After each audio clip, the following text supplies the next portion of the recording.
Mengobati teman kampus dengan garam dapur. Kebiasaan si Udin saat jam-jam istirahat sering duduk kumpul bersama teman-teman di bawah pohon di tempat duduk yang ada di kampus.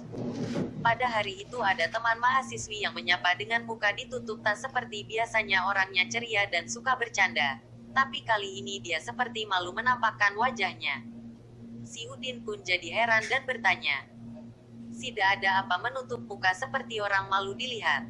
Side itu adalah sapaan sopan bahasa di daerah si Udin bagi seorang teman yang berarti Anda dalam bahasa Indonesia. Jawab mahasiswi itu. "Awas Ustadz, jangan olok saya ya kalau saya perlihatkan."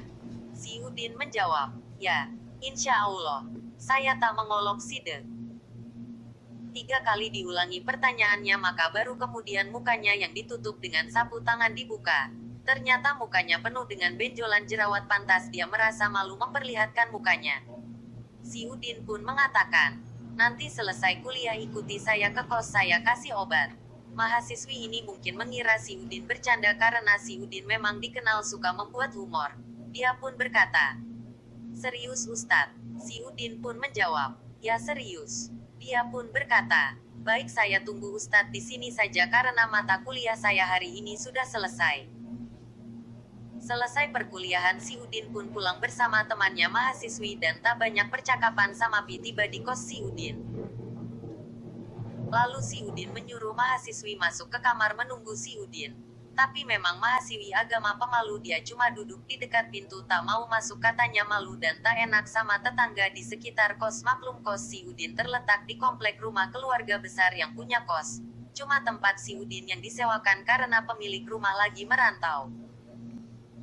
Si Udin pun masuk ke dapur dan kosnya 3 kamar, yaitu kamar tidur tempat si Udin, ruang tamu yang luas, dapur yang bersebelahan dengan kamar mandi jadi 1 kamar.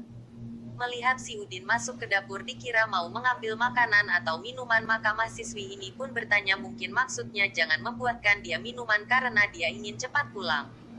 "Ustadz mau kemana?" Si Udin menjawab, "Mau ke dapur mengambil obat." Mahasiswi ini malah jadi heran dan bertanya, "Kok Ustadz mengambil obat di dapur?" Si Udin sambil menahan tawa berkata, "Tenang saja." Si mahasiswi pun diam. Si Udin pun mengambil garam lembut dan membacakan doa bisul. Allahumma ya mukabbir as-saghiri wa musaghir al-kabiri saghir ma bina. Ya Allah, Zat yang menjadikan besar sesuatu yang kecil, dan menjadikan kecil sesuatu yang besar. Kecilkanlah apa yang membesar pada tubuh kami, jerawat atau bisul. Si Udin memakai garam karena ada hadits Rasulullah Shallallahu Alaihi Wasallam tentang garam. Ibda bil milhi waqtum bil milhi. Bukalah makanmu dengan garam, dan tutuplah makanmu dengan garam. Jadi dalam hadits lain disebutkan bahwa garam dapat menghilangkan racun dan penyakit pada makanan yang terbawa masuk ke dalam tubuh. Dan alasan lainnya, dulu si Udin sering mengidap penyakit kulit seperti bisul dan kudis, dan dia dengan teman-temannya sering pergi ke tepi pantai sekedar berendam sambil melihat luasnya lautan. Setelah si Udin berdoa dan memberikan garam lembut itu kepada si mahasiswi, maka dia bertambah heran dan bertanya, "Ustadz, kok obatnya garam lembut? Apa tak panas?" Si Udin dengan bercanda mengatakan, "Pakai saja kan sudah didoakan." Mendengar sudah didoakan, maka si mahasiswi pun tak komplain lagi dan bertanya, "Caranya gimana Ustadz?"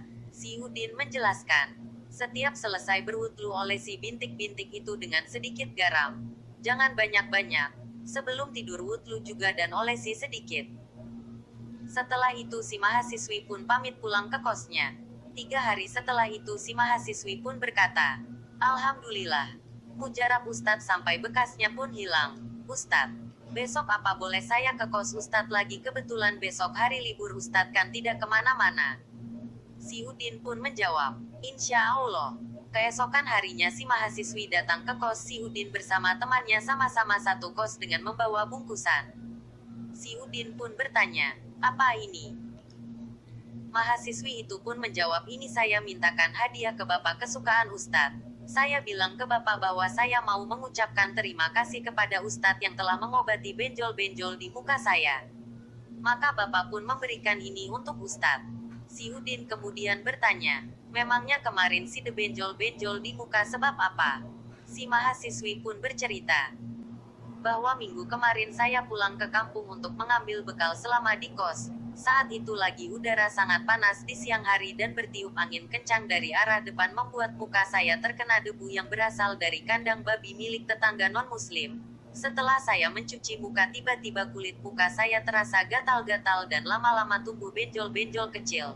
Itu sebabnya 3 hari yang lalu saya tutup muka saya dengan sapu tangan karena malu. Setelah merasa cukup bertamu maka mahasiswi itu pun pamit pulang ke kosnya. Demikianlah salah satu di antara 70 buah kisah yang menjadi sub-sub judul dalam buku ini. Semoga kisah-kisah dalam buku ini menjadi sumber inspirasi dan juga bermanfaat untuk para pembaca. Amin. Wassalamualaikum warahmatullahi wabarakatuh.